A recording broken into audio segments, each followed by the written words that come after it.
What is eunomia? Well, eunomia is the reason for all of these videos.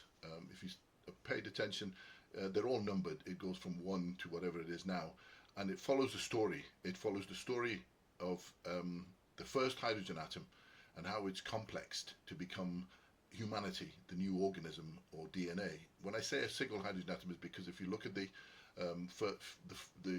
first few videos, you'll see that all atoms, and therefore all compounds and all events in the universe, are just rearrangements of hydrogen atoms. So basically, how does a hydrogen atom complex through fusion to give rise to the atomic speciation and then compound speciation, and then it complexes further into LUCA, the last universal common ancestor that all of life forms on planet Earth share, or in fact, because it's the only life form we know of, the only life form that shares it. And it's basically to describe how that has complexed to become humanity, the new organism. And when I say humanity, I don't mean all people, because it has to be a single culture with a single motive. Otherwise, of course, it isn't. If it's a multicultural thing with everybody trying to have their own motives, then what you have is a body with cancer, lumps of cancer competing for the same resources. But when it is genuinely eunomic, which it has never been, then that would be humanity, the organism, in a single state, for example, with a single motive. There are 4 sections to the story. Cosmonomy, which is the outline of the universal laws of physics. Bionomy, or the quantum foundations of life and evolution. Psychonomy, the quantum foundations of psyche and consciousness. And this one, socionomy, which is basically the quantum foundation, because it builds from the quantum foundations into the formation of societies and the distinguishing of these societies, the ones we know about, which is the political power juggling, to the real one, which is what the organism humanity should be. All of these are available as Kindle free ebooks. I don't want anything from you. If you need a more structured explanation and a more formal one, then please have a look at them. But I don't think you really need it, because most of these videos I've kind of designed them to be taking one important point from any of these books and then trying to explain that algorithm as best I can so that you can see whether it has any merit. So what is eunomia? The literal translation of eunomia from classical Greek is that it means the right or good order of things. But what is that? Like most one-liners, they all sound fantastic, especially if you look at things like Instagram with lots and lots of simple one-liners, generalizations. They sound very intelligent and they sound interesting, but in reality they mean nothing. What is the right or good, or how do we define what is good? The concept sounds universal, does it not? The right or good order of things. It almost sounds like we have no control over it. It is a thing that exists of its own. If it does exist, then if it's universal, how do we define good outside our own subjective good? So if it is universal, then we have to find a definition for it, what we mean by good. And then we have to establish that there is an order to things. Is there an order, or are we imagining it? And what controls this order? If there is an order, what controls it? And what does this order signify to us? If once we've understood these, what good is and what the order is and so on, and what controls it, does it signify anything for us? Because why should we bother with all this work? There's the $6 million question for you. If you can answer this question here that I'll pose, just pose it if you want and have a think about it, then you really don't need to read any further, because there's a very high probability that you and I think along the same lines about things. What is this? And I'll give you a clue. It's a 6-letter word. The purpose of consciousness. I put that in big letters because that is the fundamental reason for the evolution of consciousness, or conscious selection, as opposed to irresistible selection, which are chemical pathways. Again, there's a video before. If you don't know what I'm talking about, please have a look. But what's the purpose of consciousness? Without this, there is no point in having consciousness.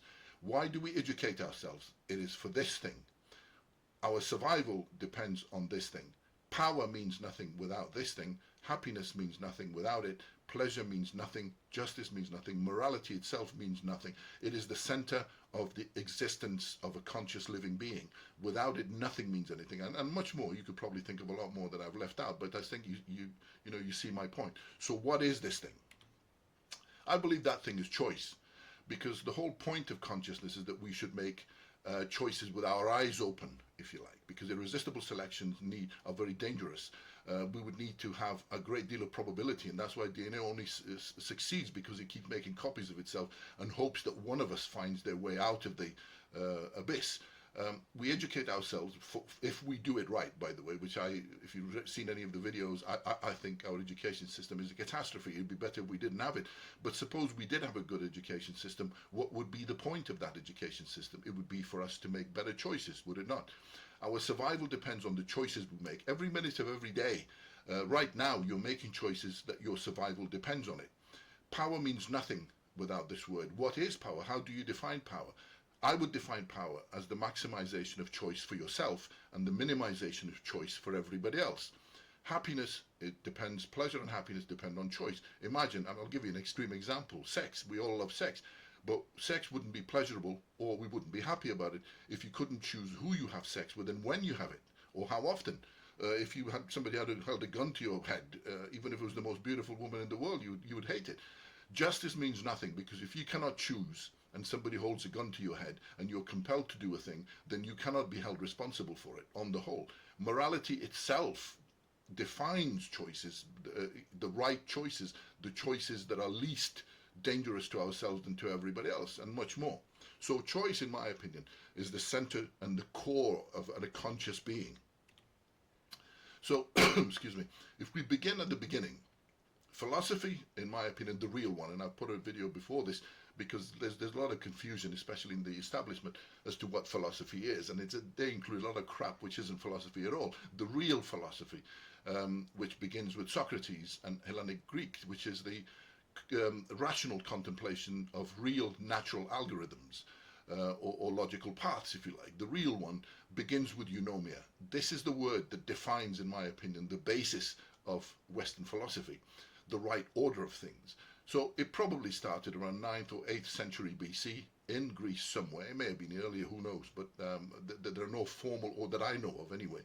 And we are interested in two different examples or interpretations of that word. One is from Lycurgus in Sparta, and the other one Solon of Athens.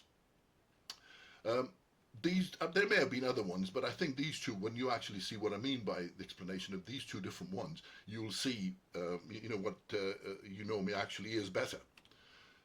If we go have a brief look at Lycurgus, I'm not particularly interested in having a detailed look in it, and if you want to, please read it. I mean, you probably already know most about things if you're interested in classics about Sparta. Sparta is fascinating, but it's not really that important in terms of Eunomia itself, because it represents a very, very narrow interpretation of the word, or the right order of things. And the Spartan system, in a nutshell, there are two kings, but these kings were alpha in the true sense. They were not like our alpha dogs who hide behind people and hide in their ivory towers. These were the real guys that took the spearhead of any warfare. So they had two kings, I'm guessing because they didn't want a tyrant, and the two kings would kind of bring stability into decision making. But the most important concept is this: the organism of Sparta is based on homoioi, where all of the citizens were considered to be equals, including, I guess, the two kings, but who had a bit more authority, but they were not tyrants or better than anybody else. But this organism was based on parasitizing the Helots, which was another nation in Greece that they had enslaved, and these guys would look after their economic life, grow their food and serve them and so on, while the homoioi dedicated themselves to warfare from a very early age, which is I believe about the age of 7, the agogi, where they went in, and they were trained relentlessly until they became men, whether it was 18 or 20 or something, until they became the world's greatest warriors. They had communal mess halls, and apparently the black broth was notoriously awful. They were also had ephors, or the religious leaders and the elders. They were all, they were quite superstitious in terms of the carnea, in terms of sacrificing, and in terms of all kinds of nonsense that they believed in. But they trained so hard and lived such a harsh life that when they went to war, it was a break. So the basic concept here is that they lived in a brutal world in which Lycurgus had realized that if they did not become number one in terms of power, that they would suffer. And in a way, that interpretation is quite a safe interpretation. But because this interpretation is deeply elitist, because only the homoi, and by birth the most able of Spartans, were enlisted into the homoi, they had limited numbers, and through perpetual wars, when they kept losing more and more numbers and never replacing them, they were annihilated eventually and disappeared. But for a while, they were quite effective in there. So what is the Spartan system? And if you just look at it a little bit more deeply into it, it's indoctrination into psychopathy, both individual and collective psychopathy. I use the word psychopathy here loosely, and you'll see what I mean by it. It's not meant to be a clinical definition of the word. It's basically the person or the organism that wants to be the best, to be the winner, the alpha in every way. It is devoid of guilt, remorse, or compassion outside itself. So everything else is fine, providing it wins. To lie, to cheat, to exploit, in every way, to have no remorse, as I said, to do whatever it needs to do to be the winner, to be number one. Power for these things is everything, and second place is death. They are that committed to it. A Spartan was trained never to run from war, which is quite a scary concept. If you face somebody that you know is never going to run, no matter what you do to him other than kill him, it's a deeply psychological problem for anybody that faces them. And for them to die for the cause was an honor, to kill even more so, for the glory of Sparta. But it's psychopathic as an organism, because the homoi were the single organism. They even fought as a single organism in the phalanx. So basically, it's training the entire organism to be psychopathic. Now, if we draw a comparison very, very quickly, I think you'll see that a lot of the Spartan system, we actually implement this in our militaries as well, especially in the West, but on the whole, socially, we seem to have taken this on board.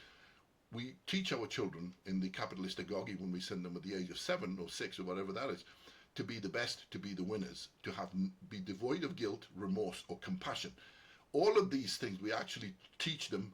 They are lies. They're to wear as jewelry to impress other people, but the fundamental tools that we give them is to win at all costs, to be number one, and nothing else matters. So power is everything. Second place is death. Anybody that's been to any kind of a school would, I'm sure, recognize this as our formal education system. And everything else that we learn, we realize very soon, even if we're children, we're naive and we believe this crap, that when we grow up, that we're alone and everybody's either out there to get us with an opportunity or a threat. So to die for the cause is an honor, to kill even more. So we honor these people. We give them great titles. We give them so much attention, in terms of celebrity worship and so on, so that they can become these millionaires, to be number one, to be the winners of the races that we set as a collective, to be these idiots here who basically burn and waste everything for their own fears and craving. And it's for capitalism, or the capitalist Bolshevism, which is the international capitalist structure, which is the same really as the communist Bolshevism, but on the other side, where all of these predators across the world unite to exploit collectively all of the people that are under them. So Sparta prevails for a while because the process itself is entirely irresistible. It's Dionysian, as per Nietzsche. If you remember, again, some videos before, if you don't know what I mean by this, then I'm sorry, but please have a look at them later to see what that word exactly means. And it's our natural state. It's gravitational. It's our natural state that we have evolved in to be the alpha. And it's entirely irresistible. You don't really need to work at it. You just basically let go. Most of moral human morality is to actually put chains around this when it's real. But otherwise, it's entirely irresistible. You just let it go. Dionysus here, the god of wine. It's easy because it's all down the slope. It's the will to power that is innate in everything, because gravity is within all of us. So you don't really need to put much effort into it. The opposite is very difficult, because you need to push that stone up the hill to control your urges, to control your fears and cravings. Whether in this Spartan system, even though they were controlling them in one way, that's not really the control, because as an organism, they were entirely focused on absorbing everybody, regardless of it. I mean, if you look at the Helots, it's almost unheard of. So maximization of their own choices through brute power, or through any other process that we now have. But in that particular case, in Sparta, is the maximization of their choices. That's why they were the arbiters of all of the Greek world. Their word was final. And so the source, unfortunately, that system seems to be the source of all our progress and comfort. Again, we'll talk about this later when we talk about Nietzsche's Supermen. As to what that means, because you can't really argue with Nietzsche. It's impossible where morality is concerned, because he constantly will show you that what you're talking about morality is false. It's nonsense, because in reality you need progress and comfort, and so whatever you're talking about is a lie. But anyway, all of our progress and comfort, as you will I'm sure have an idea, is driven by conflict and war. We don't sit there working out how do we make the world a better place. We sit there working out how do we kill our fellow man harder, faster, and as a result, by creating problems and the technologies, there's a byproduct of it, accidental byproduct, that we then use as surgery or medicine or whatever the hell it is. So this whole system is good for everyone, not just for the homoi, but for the Chandala too. If you think about it in a really weird way, think about the plight of the Helots. They would have had, although they were subject to these guys, but they were protected from everything else by these guys. It's a bit like territoriality. The lions protect all of the animals that are within their territory. So in that respect, I know it sounds crazy, but there is a truth in this, and that's why we need Nietzsche. And even today, regardless of the tragedies that the world has gone through, all of us, even the ones that were slaves, even the ones that were ripped and tortured and murdered and everything, their descendants have directly benefited from that bloodbath, because almost everybody, if you like, in a modern day has access in one way or another to modern medicines, to cars, to all of the technology, even smartphones. So there is a price to pay, but we cannot have one without the other. So that was a brief discussion of the Spartan way. Now the real thing, because Solon is the key to Darwin's moral code, the real moral code that exists in the evolution of DNA. Because if you've seen the videos before, Nietzsche's talking about the motive of Darwinian evolution, whereas Socrates is talking about the mechanism by which it goes. And Solon is the beginning of Socratic philosophy, Eunomia, the right order of things. So Darwinian evolution advances through the logical path of alienated gravity. This is very important. If you don't know what I'm talking about here, then please go and see that, because you must be able to distinguish what is a gravitational congregation and what is an alienated gravitational congregation, because that is where the idea of symbiosis comes through. And you should know this by now, because otherwise these videos won't make any sense. So the logical path is the eunomic path of that process, because there is nothing else. There's either gravitational, which is 99.99999% of the universe, or a tiny little bit of atoms and molecules congregated through alienation on planet Earth only, as far as we know. So all other paths lead to dead ends or extinctions, dysnomic paths. So if we go now back, having defined this, and you've seen the Spartan system and a brief interpretation of the Solonic one, let's go back and see if we can define something. So what is eunomia? You saw this one earlier on at the beginning of this video. It means the right or good order of things. I said, what does that mean? How do we define good? Well, we define it in the universal sense that life is good, death is bad. Now, nobody should be able to argue with this unless you're a suicidal maniac, in which case you shouldn't be reading this, because you would probably be dead. I hope you're not. I'm being silly, but you see my point, is that for a living thing, life is good, or for anything, because without life, the rest of the universe is just a jumble of gravity, which is a fractal expansion, and contraction forever. It has no meaning.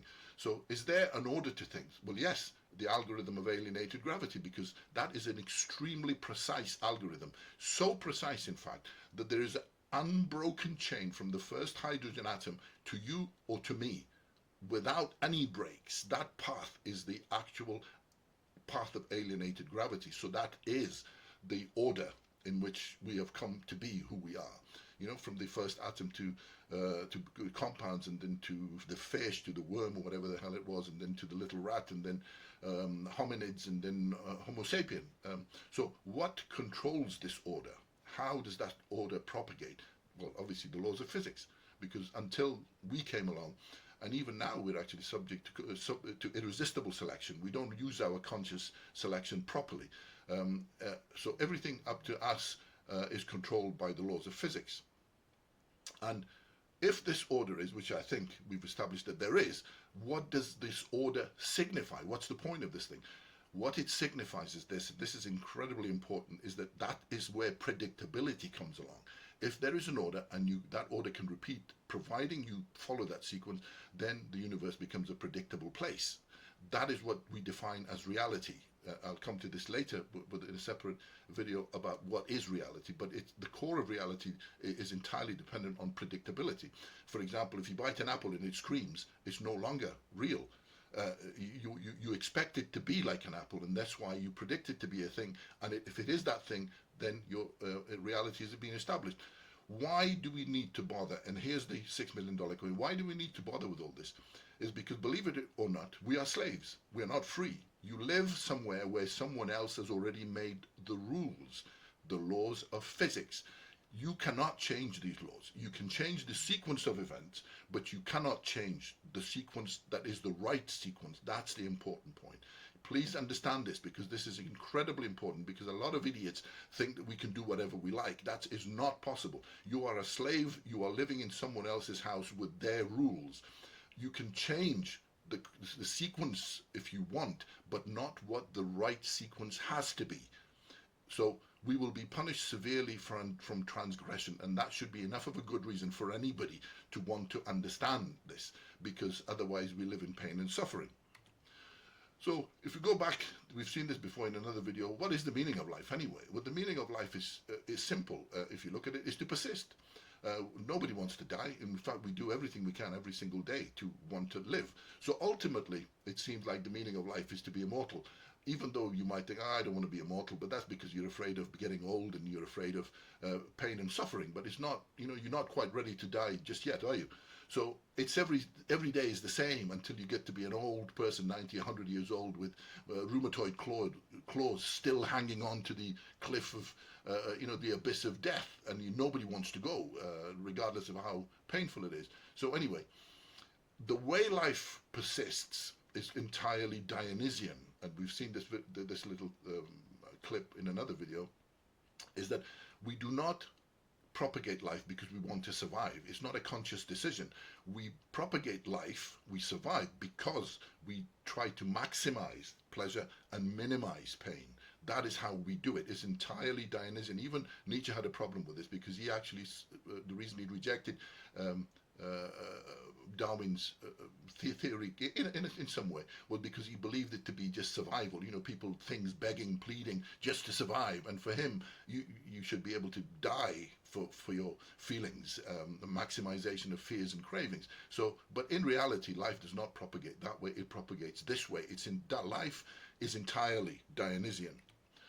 And Eunomia is real. I hope I've shown you that it is very real. There is an unbroken path to you from the first hydrogen atom and him too. This alien, if whatever alien exist anywhere in this universe, they too have exactly the same path. They are our kin. They may have different atoms and molecules, but the path they have followed is exactly the same. If you think about life as a process of complexation through alienation, is that we all are exactly the same. And any bloody thing that exists that is even remotely intelligent in the universe would have worked that out by now.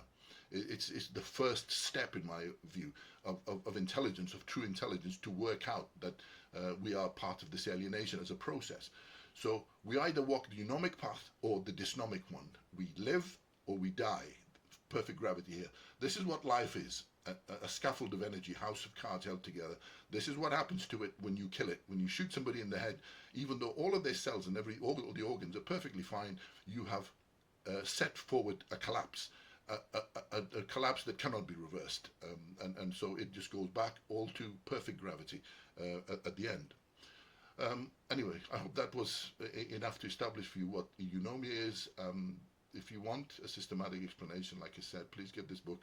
It should have been called For Socionomy, but I called it Democracy, the Great Athenian Blunder, because I thought it was more catchy and people might, be more interested than just basically a technical name for it. But I'm not sure anybody has. But anyway, it's available if you need it. You don't need it, I don't think, but it's there.